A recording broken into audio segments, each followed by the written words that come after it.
어머니가 가장이 되어서 일하러 나가기 시작하면서 자기가 가정의 모든 요리를, 음식을 장만하고 동생들을 먹여 살려야 되어지는 그런 자리에 그가 갔습니다. 10살이 되어져서 드디어 자기가 어머니와 함께 일할 수밖에 없는 그런 자리에 그가 서게 되었습니다. 12살이 되어서 그 어머니가 다른 남자를 만나서 재혼을 해서 결국에는 자기가 자기의 동생을 먹여 살려야 되어지는 가장의 역할을 감당해야만 했습니다. 그렇게 안 해본 일이 없을 정도로 온갖 허드렛 일을 다 했습니다.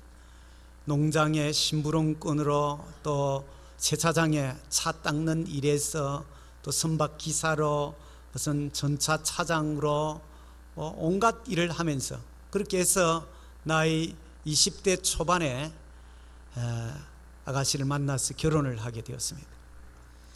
열심히 돈을 벌어서 자기의 모은 돈을 가지고 이렇게 투자를 하게 된 것입니다. 참 자기가 꿈에 부풀어서 지나왔던 온갖 경험을 가지고 투자를 했는데 그것이 부도가 나고 만 것입니다. 파산이 되어진 거죠. 그러고 나니까 그 아내가 1년을 채 견디지 못하고 집을 뛰쳐나가버리고 말았습니다. 그 상황에서 자살을 결심하고 술에다가 수면제를 한 움큼 집어 마시고 자기가 가지고 있는 중고차를 몰고 고속도로 위에 올린 것입니다. 자기만 죽기가 아까우니까 남들과 함께 사회에 대한 분노와 견딜 수 없는 마음으로, 근데 너무 졸음이 와서 차가 가다가 저절로 어떻게 서버렸던지 그렇게 해서 구출을 받은 것입니다. 여러분, 지금까지 이 사람이 누구라고 생각을 하십니까? 도무지 감이 안 잡히죠. 10살 때부터 하기 시작했던 요리에 관심이 있었던 이 사람이었습니다. 병원에 입원해 있으면서 자기를 살려준 사람에 대해서 소리 질러서 저주를 하기 시작했습니다. 내가 죽으려고 그렇게 작정하고 마음을 먹었는데 누가 나를 살렸느냐는 것입니다. 병원에 양팔을 양발을 다 묶어놓고 있는 그 상황에서 어느 날 이 사람의 마음을 뒤집어 놓은 사건이 있습니다. 복도에서 누군가가 콧노래를 부르면서 흥얼거리면서, 그리고 또 자기 방에 이렇게 이제 청소를 하러 들어온 청소부 흑인 아줌마였습니다. 콧노래를 부르면서 하는데 자기가 보기에 흑인에다가 정말 보잘것없어 보이는데 그 콧노래를 부르면서 흥얼거리는 그것이 자기가 생각한 인생의 삶하고 전혀 다르게 사는 것 같은 거죠. 이 사람과 청소부 아줌마와 대화를 하게 되어졌고, 그렇게 해서 마음에 이 사람이 용기를 얻게 됩니다. 새롭게 내가 인생을 시작하리라. 자기가 병원을 퇴원해서 나가는 상황에 이 아주머니가 자기 주머니에 있는 모든 용돈을 다 틀어서 그 주머니에 넣어주는 것입니다. 그래서 자기가 새롭게 시작하기로 작정을 했고, 그 용돈 받은 돈을 가지고 요리를 잘하니까 닭을 한 마리 사서 부위별로 나누어서 그 닭튀김을 이제 자기 요리를 한 것입니다. 이제 정말 그게 예상외로 닭튀김에서 조그맣게 이제 이 리어카 같은 데에서 시작을 해서 이 장사가 꽤 괜찮게 되는 것입니다. 조금씩 늘어나는. 그렇게 해서 가게를 하나 마련을 한 것입니다. 싼 가게가 하나 나와 있어 그 가게를 마련했는데 장사가 그때부터 정말 불티나게 잘 되기 시작한 것입니다. 그런데 채 1년이 안 지나서 이 가게를 싸게 판 이유가 있었어요. 고속도로가 가게 바로 앞으로 고속도로 공사를 해버려요. 누가 고속도로를 가로질러서 공사를 해버리는데 이 가로질러가 누가 여기에 일부러 사러 오겠습니까? 장사가, 사람들이 차가 지나다니지도 않고 그런 상황에서 가게를 문을 닫을 수밖에 없는 또 절망적인 상황이에요. 사실은 사기를 당한 꼴이 된 거죠. 가게를 얻은 것 자체가 이미 고속도로 날 거 다 알고 이 사람이 팔아 먹은 것입니다. 이 사람이 그때부터 정말 가지고 있던 돈 다 까먹고 뭘 이제 시작을 해야 될는지 모르는 그런 상황이 된 것입니다. 그때 나이가 65세가 되었습니다. 다른 사람들은 좀 넉넉하게 돈을 가지고 여유롭게 지내야 되어질 이 나이에 이제 뭐 아무것도 없는, 국가에서 나오는 것이 우리 돈으로 한 사람은 한 20만 원 정도 되어지는, 그 돈이 국가에서 이제 노인들 65세 이상 넘어가면 노인들에게 나오는 그 노인연금이죠. 그런 걸로 이제 생계를 겨우. 그렇게 하다가 어느 날 마음을 생각했습니다. 그렇지, 내가 가지고 있는 이 닭튀김 요리 잘 하는 것을, 레시피를 가지고 요리법을 누구한테 살 사람한테, 누가 혹시 살 사람이 있을는지 돈을 다 들어서 중고 자동차를 한 대 샀습니다. 그 차를 몰고 근 2년 동안을 온 곳을 다 다닌 것입니다. 1009번을 다 퇴짜를 많이, 가는 곳마다 요리사들을 다 맞아 자기들 나름대로 다 자부심이 있고 모두가 다 퇴짜를, 1009번째 퇴짜를 맞고 1010번째에 어떤 사람을 만났는데, 콜로라도에서 이 가게를 하는 어떤 사람을 만난 것입니다. 그래서 닭 한 마리당 이제 4센트를 팔고 나면은 자기에게 이 레시피를 판 대가로 4센트를 받기로 그렇게 한 것입니다. 근데 그렇게 시작한 것이 정말 이것이 예상 외에 엄청난 일이 일어난 것입니다. 이 사람 누구죠? 네, KFC. 여러분 KFC 가게 앞에 할배 그 동상 여러분들이 보셨습니까? 그의 삶의 여정을 돌아보면은 정말 기가 막힌 여러분들의 세월을, 12살 때 양부모님 다 떠나버리고 자기 동생들을 자기가 12살 때부터 먹여 살려야 되어질 정도로 온갖 자비를 허드레디를 다 하면서 그렇게 거쳐서 지금 전 세계가 이 KFC 코널드 샌더스를 모르는 사람이 없을 정도로 온 세계에 알려질 정도로. 여러분, 인생은 욥이 이야기하는 것처럼 불티가 하늘로 나름과 같이 고난이 우리 인생 가운데 언제나 있다는 것입니다. 우리가 모닥불을 피우면 이 불꽃이 위로 올라가고 불티가 위로 날아오르는 것처럼 우리의 인생이 하나님을 떠난 순간에서 죄를 안고 있는 그때부터 시작해서 우리의 고난은 우리 가운데 일어난다. 여러분들이 한 사람 한 사람이 아무 문제 없이 다 평안하고 괜찮을 것 같죠? 그러나 다 들어가 보면 여러분들 현대가에도 뭐 LG에도 뭐 여러분들이 뭐 대우에도 굉장한 곳에 그 가정들에 들어가 보면은 다 나름대로 아픔이 있고 고통이 있고 저들의 역경의 과정을 거치고 있고 거쳤고 여전히 우리가 거치고 있는 이것이 인생인 것입니다. 여러분들이 고난이 없는, 고통 없는 이 땅의 인생은 아무도 없습니다. 그런데 문제는 이것까지는 우리가 용납을 하고 인생은 고난이 우리에게 의뢰에 있는 것이구나, 그렇게까지 받아들일 수 있습니다. 그럼 문제는 우리가 선한 일을 하고 악을 행치 아니함에도 불구하고 나름대로 남을 베풀고 선한 일을 행하고 착하게 소위 말하는 살고, 더 나아가서 우리 예수 믿는 우리에게서는 하나님의 뜻을 따라서 우리가 순종하는 그런 삶이 있음에도 불구하고 우리에게 고통이 있습니까? 여기는 별로 아멘 하고 싶은 마음이, 저도 그렇습니다. 여기는 아멘 하고 싶은 마음이 그렇게 썩 들지 않습니다. 주를 위하여 순종하고 내가 정말 남들에게 유익을 베푸는, 그래도 바르게 내가 살려고 해를 끼치지 않고 살려고 함에도 여전히 내게 고통이 있느냐? 노멘 하고 싶은 거예요. 그렇잖아요. 그러나 사실은 성경은 그렇다고 말하는 것입니다. 오늘 우리의 성경의 배경에 바울이 신라와 함께 2차 전도 여행을 떠났습니다. 그가 1차 전도여행 때 세웠던 그 곳곳의 지역을 다니면서 다시 복음을 확인시키고 그들을 견고한 믿음의 자리에 세웠습니다. 그러고 난 다음에 비두니아와 함께 그 아시아 지역으로 복음 전도의 계획을, 지금의 터키 북쪽 지역을 거쳐서 이렇게 가기로 마음을 먹었습니다. 그런데 성경이 예수의 영이 그것을 허락지 않았다고 했습니다. 아마 그들이 늘 기도하는 사람이었으니까 뭔가 마음에 이건 아니다 하는 생각이 분명히. 그런데 그날 밤에 잠들었는데 환상 가운데 바다 건너편 쪽에 마게도냐, 지금의 유럽이죠, 이쪽 사람들이 환상 가운데 자기를 향하여서 막 손짓하는 것입니다. 이리로 오라는 것입니다. 그래서 자기가 이게 하나님의 뜻인 줄 분명히 확신하고 배를 타고 마게도냐 지역을 건너가서 그 첫 성인 빌립보라는 곳에 들어갔습니다. 거기에 들어가서 그들이 일단은 안식일이 되어서 기도하는 처소를 찾았습니다. 주일이 되어서.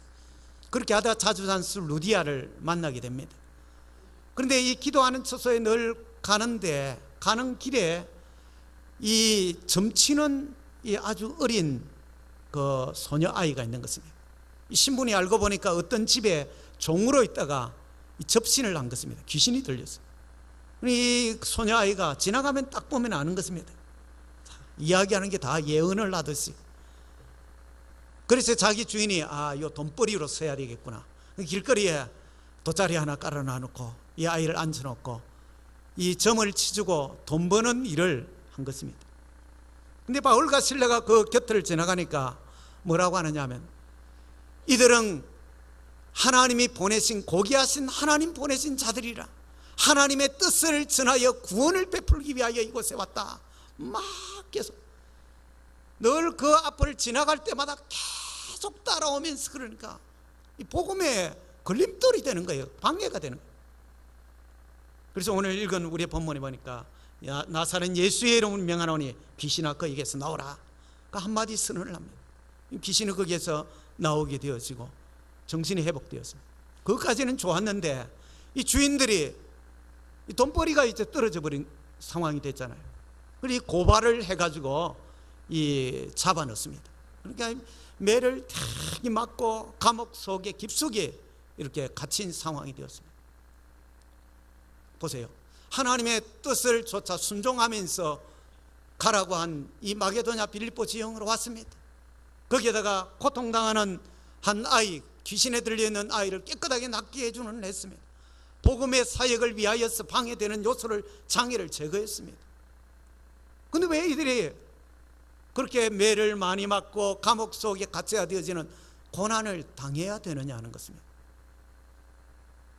오늘 우리의 삶의 그런 가운데 고난은 주의 뜻을 따라서 순종함에도 우리에게 온다고 하는 것입니다. 아브라함이 하나님 부르심을 받아서 갈 바를 알지 못하면서 가나안 땅으로, 하나님이 약속의 땅으로 가라고 하는 그것을 향해서 출발했습니다. 창세기 12장에 보면 내가 너로 순종하였기 때문에 복의 근원을 삼으리라고 하나님 약속까지 해주셨습니다. 그런데 창세기 12장 10절에 보면은 기근이 그 땅에 임하였다고 했습니다. 그것도 지극히 심한 기근이 그 땅에 임한 상황이 되었습니다. 여러분, 하나님의 말씀을 따라 순종하면서 갔으면은 탄탄대로로 모든 것이 잘 열려야 될 거 아니에요. 왜 순종함에 갖는 거기에 이런 이 기근으로 인하여서 고통을 당해야만 되는 것입니까? 우리가 하나님 말씀을 순종하는 거기에는 우리가 생각할 적에 문제가 없어야 될 것 같은데, 사실은 주의 뜻을 따라 순종하면 1차적으로 고난이 따릅니다. 아픔이 있습니다. 여러분, 우리의 신앙의 삶은 영적 전투라는 사실을 우리가 잘 알고 있잖아요. 아직까지는 이 세상의 주인이 어둠의 권세인 사단 마귀가 이 땅의 주인입니다. 이 땅의 백성들이 구원 얻었지만은 주와 그날을 위하여 하나님의 뜻을 이루는데 우리가 순종하며 가는 길을 결코 그냥 두지 않습니다. 그러나 단 우리가 분명히 아는 것 한 가지는, 하나님의 허용하심이 없이는 그런 시련과 고통이 어둠의 권세로 인하여서 오는 것일지라도 하나님이 허용치 않으면 그 일이 일어나지 않는다고 하는 사실입니다. 그것이 우리가 믿는 믿음에 대한 것입니다. 욥이 고통을 당하는 그 상황 속에 사단 마귀가 와서 하나님 앞에, 하나님 부자되게 해주시니까 제가 그래도 신앙생활 잘하지요, 제가 건강하고 모든 것이 잘 되니까 이렇게 하나님을 잘 섬기지 않습니까? 하나님께서 허용합니다. 너가 시험을 하라. 오늘 우리에게 일어나는 그 모든, 예수 믿는 백성들에게 일어나는 그 모든 일들은 하나님의 허용 속에 주어진다고 하는 사실을 여러분들이 기억하시기를 바랍니다. 억울하잖아요. 얼마나 억울해요. 얼마나 답답합니까? 바르게 내가 레스토랑을 해가지고 참 바르게 해보려고 마음 먹고 작정을 했는데, 여러분, 결혼을 해서 내가 아름다운 가정을 꾸려서 정말 신앙으로 해보려고 했는데 그렇게 깨어질 줄 누가 알았습니까? 믿음 안에서 우리의 나름대로 선하게 우리가 행하려 하는데 왜 고난을 당하느냐 하는 것, 그것 때문에 우리가 힘든 것 아니에요. 그런데 성경은 우리가 하나님의 선한 뜻을 쫓아감에도 고난이 있다고 그렇게 말씀합니다. 그러나 여러분 기억하십시오.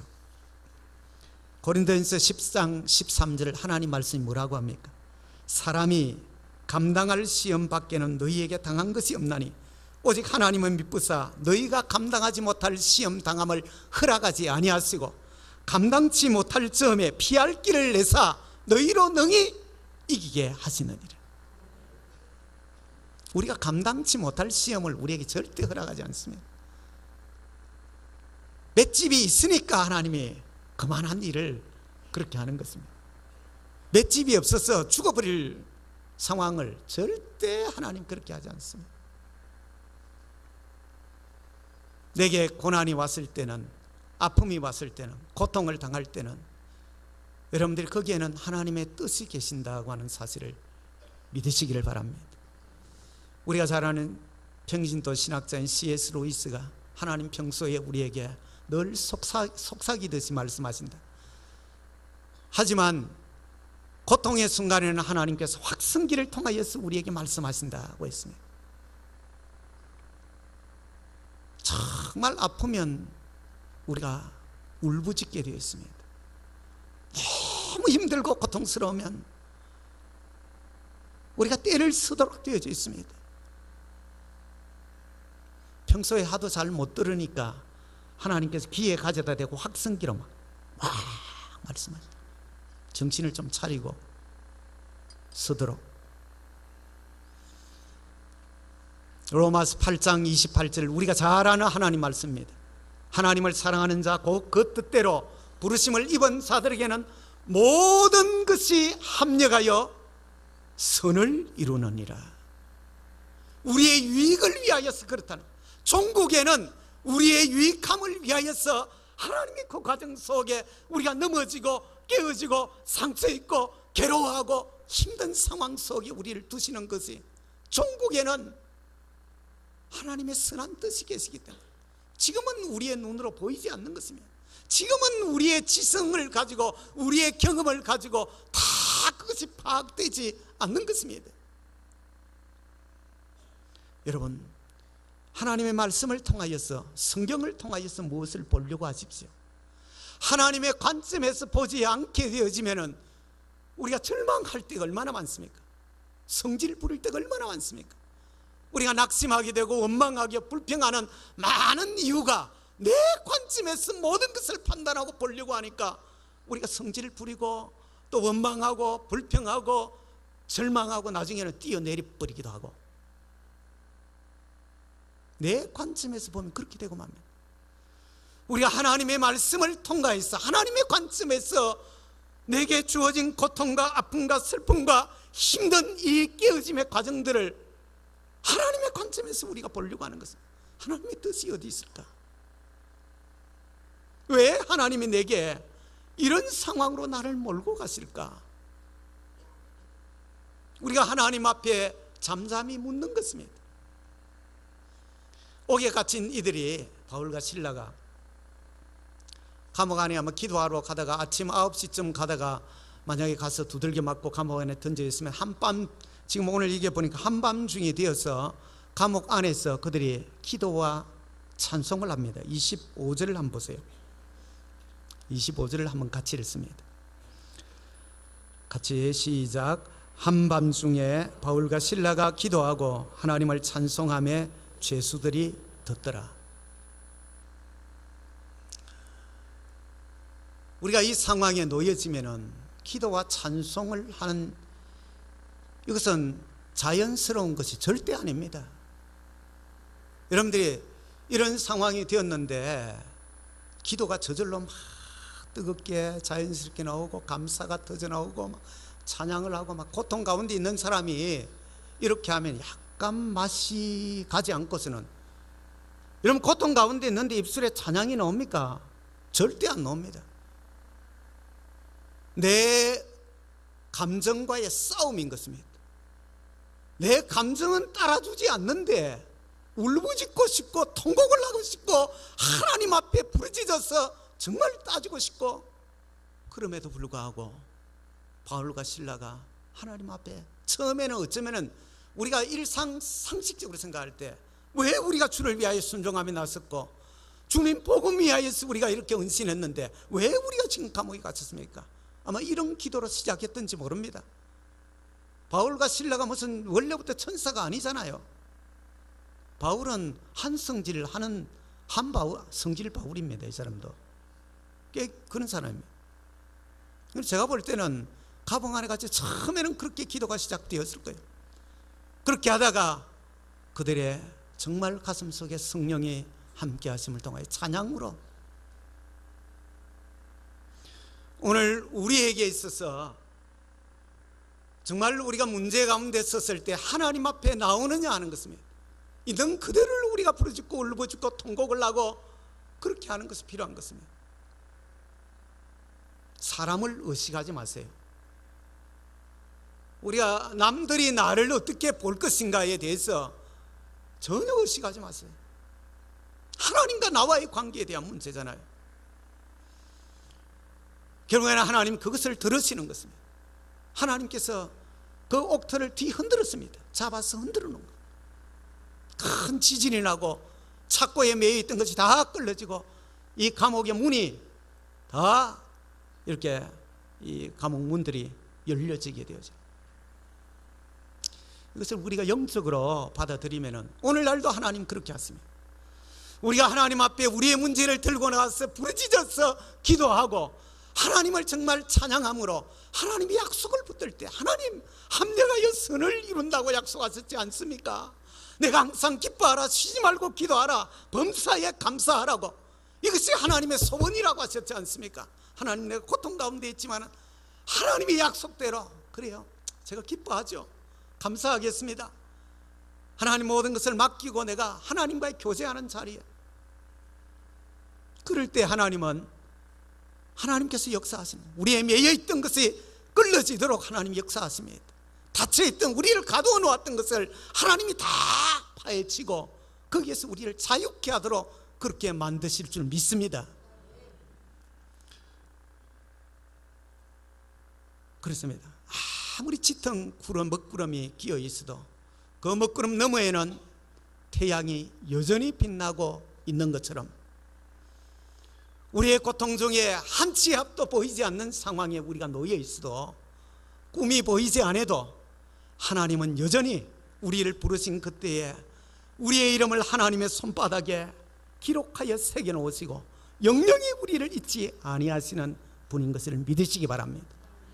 잘 아십니다. 우리를 너무 잘 아십니다. 얼마만큼의 고통을 가해야 되는지, 얼마만큼 할 때 감당치 못할는지, 그것을 통하여 하나님의 뜻과 계획이 계신 것입니다. 우리의 편에서 생각하면은 하나님이 우리에게 죄성을 거두어 가기 시작하시는, 하나님 원래 창조하신 하나님의 형상으로 회복시켜 가는 시간이 그 시간인 것입니다.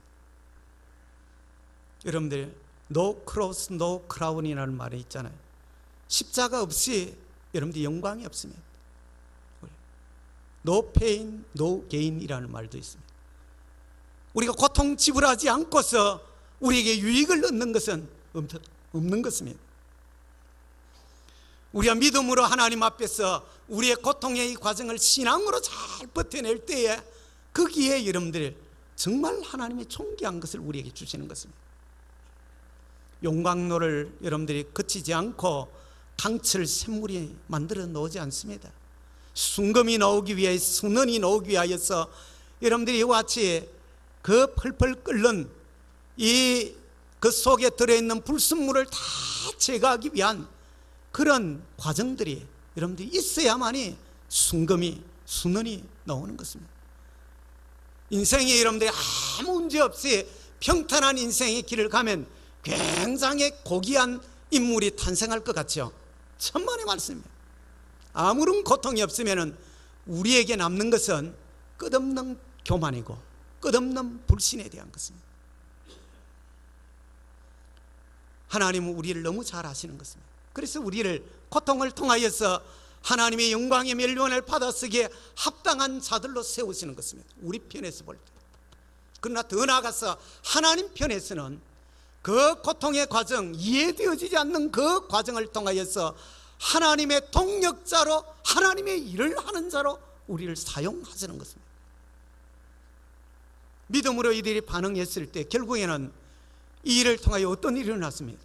빌립보 감옥에 간 수가 예수를 구주로 믿는, 선생이여 우리가 어떻게 하여야 구원을 얻으리까? 주 예수를 믿으라.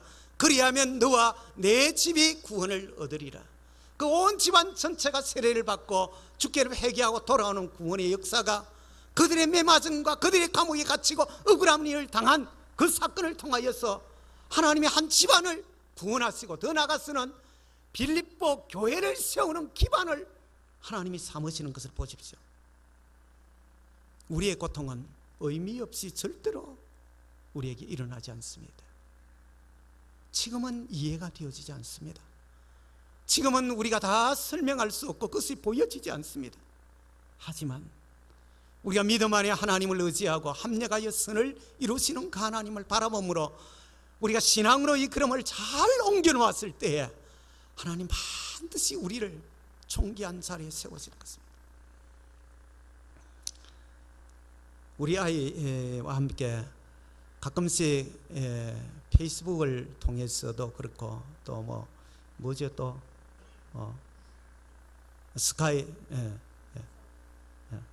스카이프를 통해서도 이제 영상 동영상을 통해서 이 아이가 지나왔던 과정 속에 믿음으로 부모에게 순종한 것들, 반항하는 기질이 이에게 많이 있었어요. 그럼에도 불구하고 전국적으로는 늘 순종하면서 왔던 그럼들. 네가 그 젊음의 세월에 1년을 주를 위하여 젊을 때 바쳐라. 네 언어에 아무런 장벽이 없지 않냐. 어떻든 순종해서 1년을 NGO에 갔다 와서 하나님 앞에 드렸습니다. 믿음으로 이왕 사는 길에 엄마 아빠가 가는 대로 세상은 이해하지 못하는 바보처럼 여겨져도 온전한 주일 성수와 11조 생활을 하자. 순종했습니다. 학교 들어갈 때 CBT 300점 만점에 250점을 따야 자기가 가고 싶은 대학을 들어가는 거예요. 한 번도 토플 공부를 해본 적이 없는 아이.